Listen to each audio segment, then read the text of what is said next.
We now proceed with our program.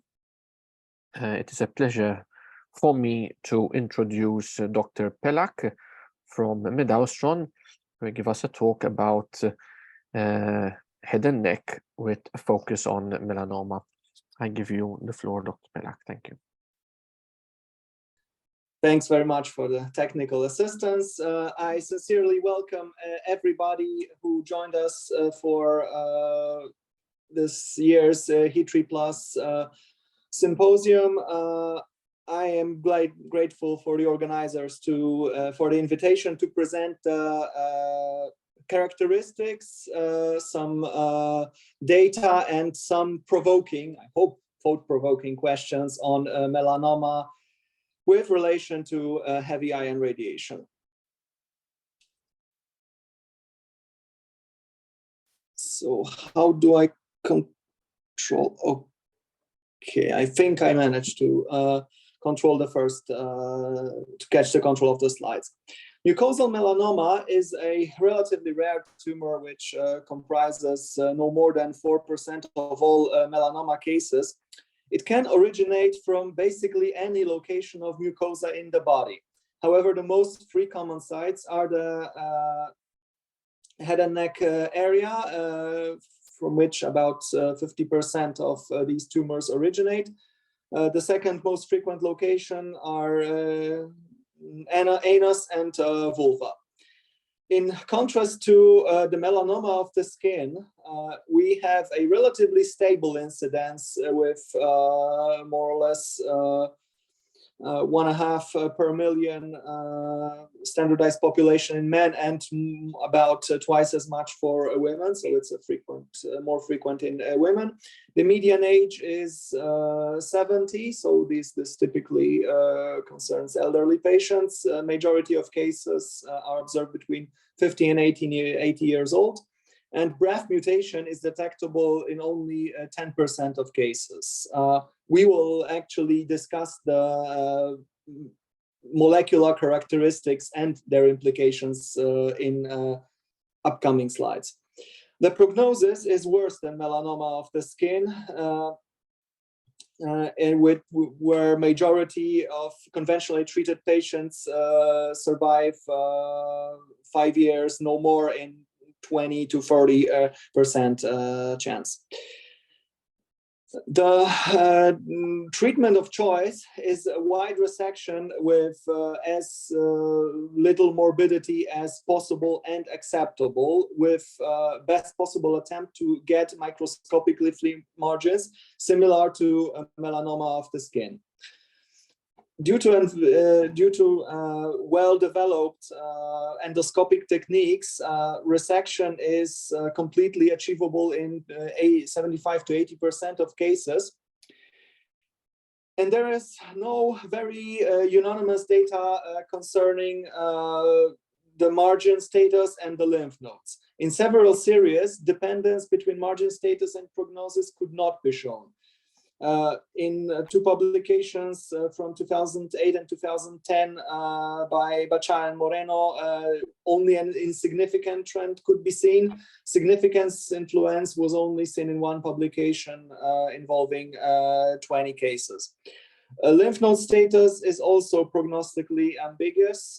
The results concerning both elective node dissection and sentinel node biopsy are contradictory. Therefore, no nodal irradiation and no nodal resection is recommended without clinical lymph node involvement.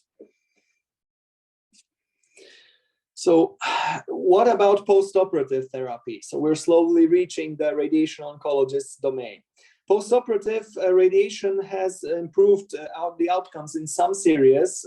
For example, advantage in local control in the series by Moreno, Padney, and Pfister.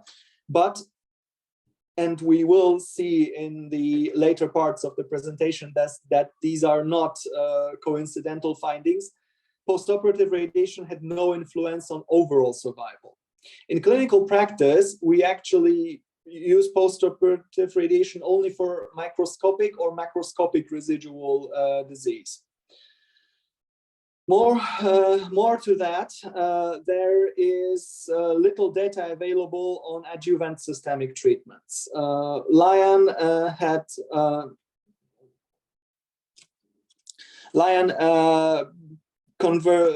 compared three groups of patients treated with different systemic adjuvant therapies. So either no systemic treatment, high-dose alpha interferon, and conventional chemotherapy using temozolomide and cisplatin.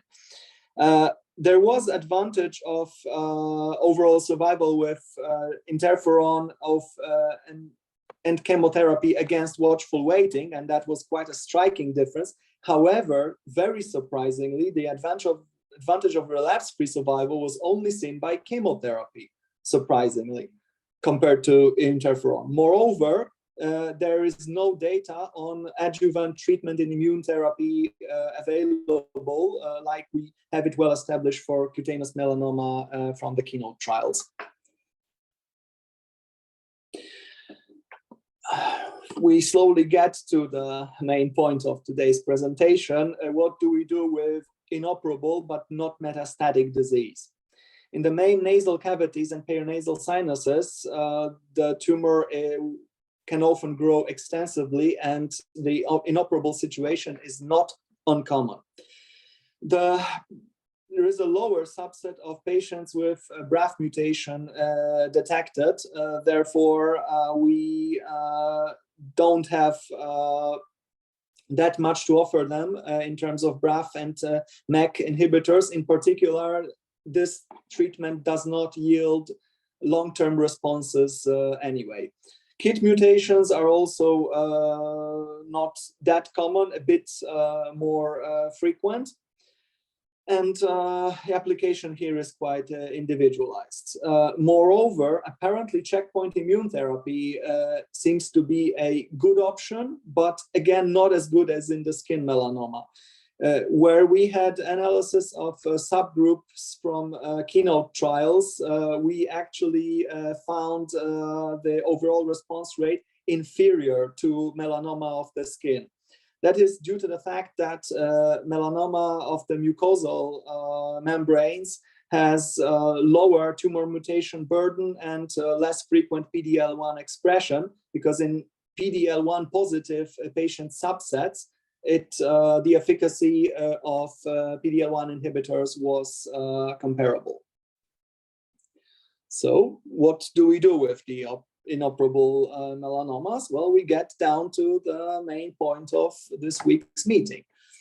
Heavy ion radiation, I think these slides you've seen 1,000 times a day, so it generally helps us to gain dosimetric advantage, which in turn translates to lower dose to the organs at risk in the beam path, and a higher dose to the tumor from each individual beam. If we can proceed to the next, please. In several locally advanced head and neck tumors, definitive chemoradiation up to about 70 to 74 grays has been introduced as an equivalent alternative to surgery, which offers no significant chance of a tumor-free margin. So why is the orbit, sinonasal, and sinonasal system so problematic? Because we have many organs at risk, which have a lower dose tolerance than the prescription dose. The values you're seeing, so Dmax 63 for brainstem, 82% of 60 gray for optic nerves, 45 gray to cochleas. These are all values taken from the proton world. However, this is to demonstrate why it is problematic for normal radiation to achieve a curative dose. The modern photon techniques, actually, they enable sparing of single organs at risk, but the problem is when we have several OARs to spare at the same time, in particular on the affected side, this is frequently not possible for modern photon techniques, and their particle therapy comes in action. This can basically spare multiple organs at risk, even densely packed in tight spaces, as long as they are located within sufficient distance to the target volume. And what is the sufficient distance? As you might have heard, the particle therapy beams feature exceptional dose fall-off. It is a drop of up to 5 gray per millimeter in the beam axis for proton beams, and even higher, up to 7.5 gray for carbon ion beams. Here, it is important to remember what are the general clinical indications for use. The absolute indications we have in these diseases where we have a dose to the organs at risk is comparable or preferably lower than by photon radiation, but the prescription dose to the tumor is escalated compared to maximum achievable by photon radiation. And only this escalated dose results in satisfactory local disease control. Whereas we have also relative indications where either by trial and error or by very good results of patients who received certain doses, we know that there is no indication for dose escalation. However, the organs at risk get a lower dose, and in relative indications for particle therapy, this is going to correspond to lower toxicity, in particular late. This is, of course, a huge topic, but I like everyone to remember and to make aware that the healthcare systems, they have a completely different approach towards these two indication groups. So which indication is actually a malignant melanoma? Well, let's focus on sinonasal tumors. We have, and I think there will be some presentation on that in the upcoming days, we have a problem with data quality justifying the use of particle therapy. And for sinonasal tumors, we do actually have a great luxury to have a meta-analysis available. In a summary from 2014, Patel and colleagues have summarized 43 cohorts of 41 non-comparative, important to notice, studies. The median follow-up was similar, and as you can see in the summary of the comparison between the techniques, there is a significant advantage of particle therapy versus IMRT in disease-free survival at 5 years and in local regional control at longest follow-up. So as soon as we have an advantage in tumor control on particle therapy, that's an absolute indication. But both protons and carbon ions have a dosimetric advantage over photons. So where is the difference between the two types of radiation? Well, the magic 3 letters which are going to address this question is, if I have the next slide, please, LET. The linear energy transfer, which corresponds to the amount of energy deposited by radiation in the medium per distance reached. The unit of measurement is a kilovolt per micrometer, so I guess this is self-explanatory.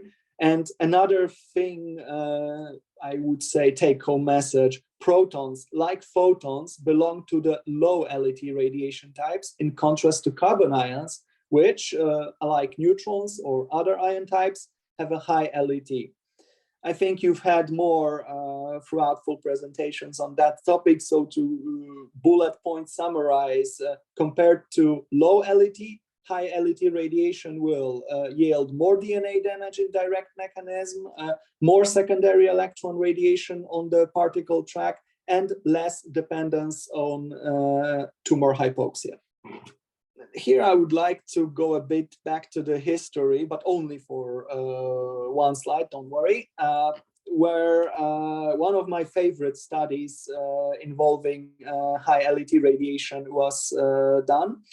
This was done at Berkeley labs, where fast neutrons were compared in a randomized, randomly assigned trial by RTOG against conventional radiation. What is important here, majority of tumors were non-squamous cell, and the differences showed actually a dramatic difference to the advantage of fast neutron beam radiation in local tumor control, and a similarly dramatic subset of patients with a long-lasting complete response.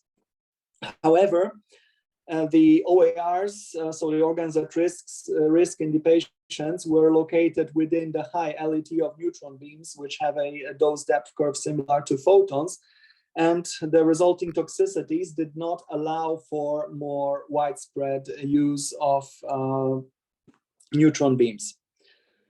So why do we use carbon, and why do we talk about carbon? Because since 1960s, several types of ions has been researched, also clinically, and tested. And out of these, carbon ions have been identified really as the most optimal. They collect several optimal individual properties from other particles, meaning dose depth curve is like protons, so both have plateau. High LET as for neutron, so we expect better effect on radiation-resistant tumors than protons. We expect lower toxicity than for neutrons, as not only relative dose in the plateau, but also LET is lower. Therefore, we really have the high LET exactly where we need it. And I think this statement you've heard today and you will hear in the upcoming days. And also, probably more ions would have similar properties. However, we cannot forget we have to accelerate them somehow. And this is why the molecular weight of carbon ion plays a role, because it allows for accelerating the ions to therapeutic energies, well, cost effectively.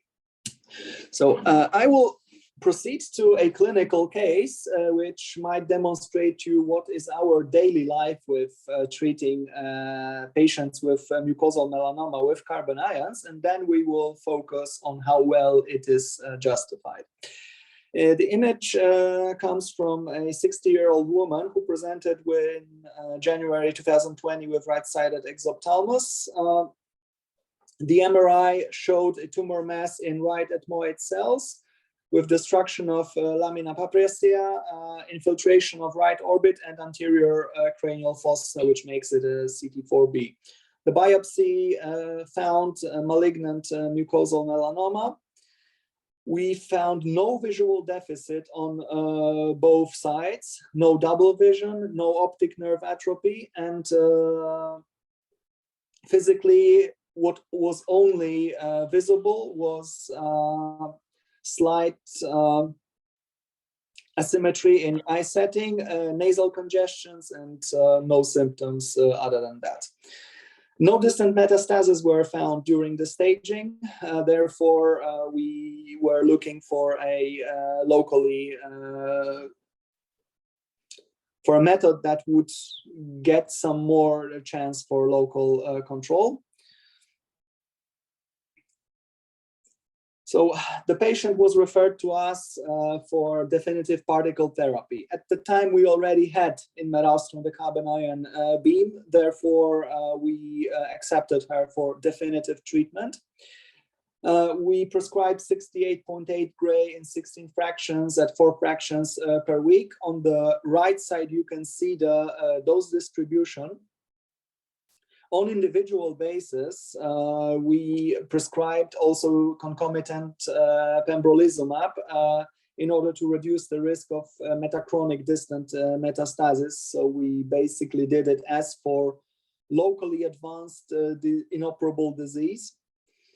In the planning, we could cover the tumor completely, and we could spare the risk of optic neuropathy to the contralateral side to very, very low risk. However, the patient had to accept the increased risk of visual loss on the affected side.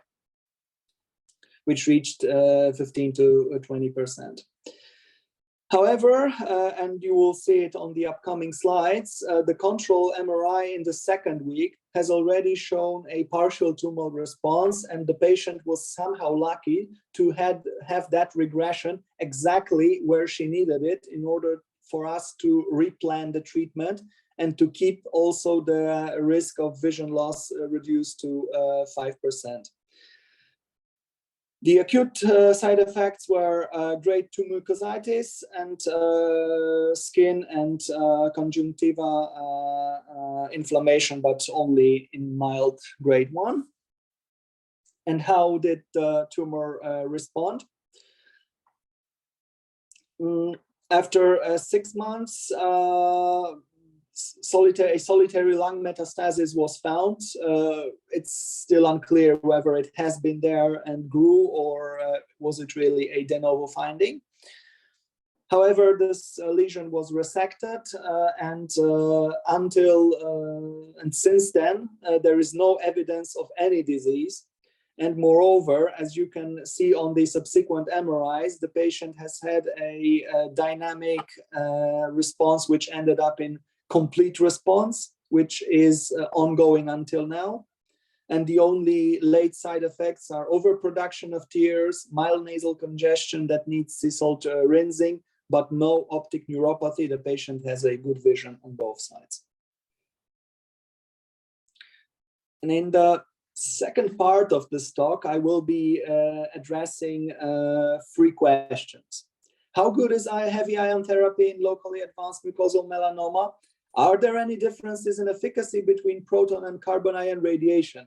That's actually a significant question because of the not so good availability of carbon ion centers worldwide. Moreover, some tumors we've already talked about today, they actually show comparable results between done, meaning dose escalated proton beam radiation, and carbon ion therapy. An example is, for example, ACC, with no type of radiation showing a clear advantage over another. And last but not least, we will talk about systemic therapy. Is there any evidence, and what are the perspectives? Question, how good is mucosal how good are heavy ions for mucosal melanoma? Well, we do have a couple of studies. Most of them originate from Japan and from the J-Cross observational study, which will be covered in detail in the upcoming days of HITRIplus. The studies I am showing are publications from Koto with, and that's not a mistake, 260 patients treated, inoperable, irradiated with carbon ion radiation definitively. So the dose prescription was 57.6 grays RBE, which corresponds to the European 61.4 gray, that's due to differences in the radiation model. The chemotherapy was also administered in about 60% of patients. And we have a very nice local control that in a long-term aspect reaches 80%. And there was an important observation, which is also going to affect the management and some upcoming parts of this presentation. Overall survival was substantially improved in patients who received chemotherapy. 2-year overall survival was 75% against 62 in favor for those patients who got concomitant chemotherapy with DTIC regime. Next study that was published came from Takayasu. Here, even more advanced stage was treated on average because actually all patients had a T4 disease. So you might imagine they were quite substantially locally advanced. in all patients, that's what I find highly valuable in this study. Concomitant and adjuvant dacarbazine chemotherapy was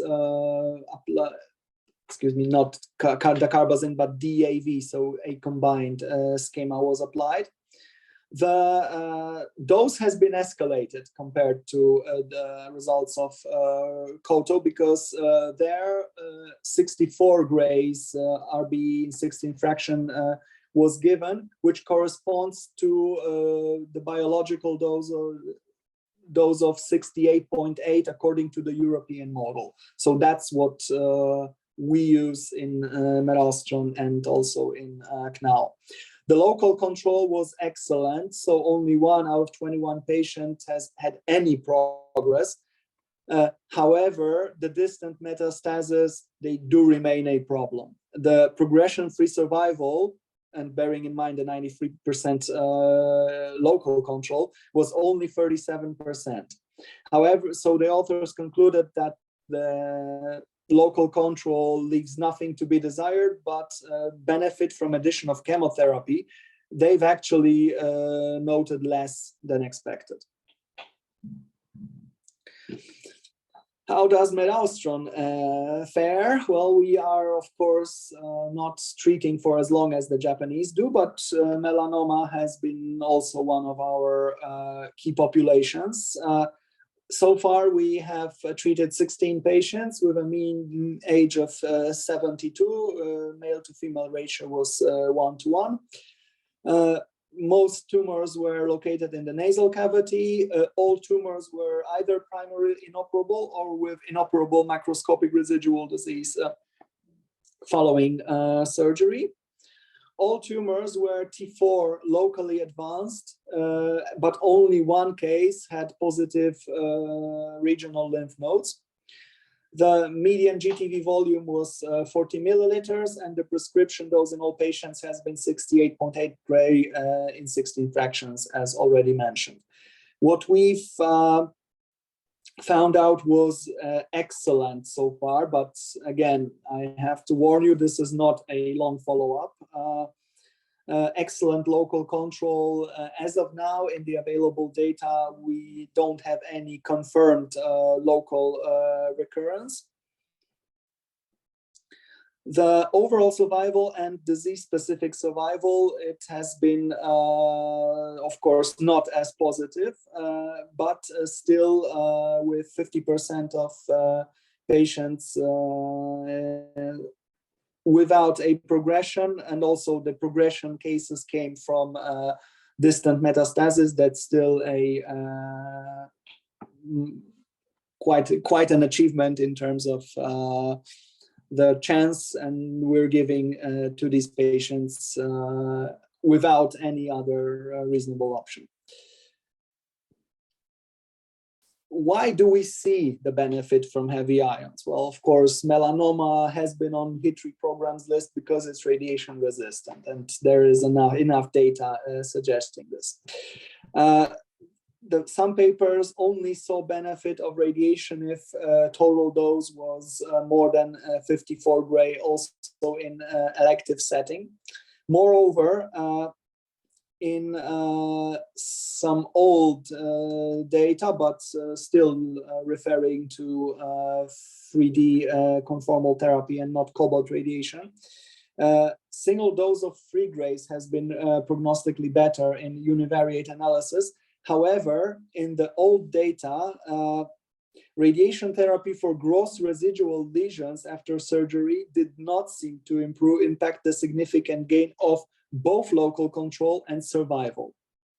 That means that conventional radiation did not also affect local control, and we've seen something completely different from the data of carbon ion.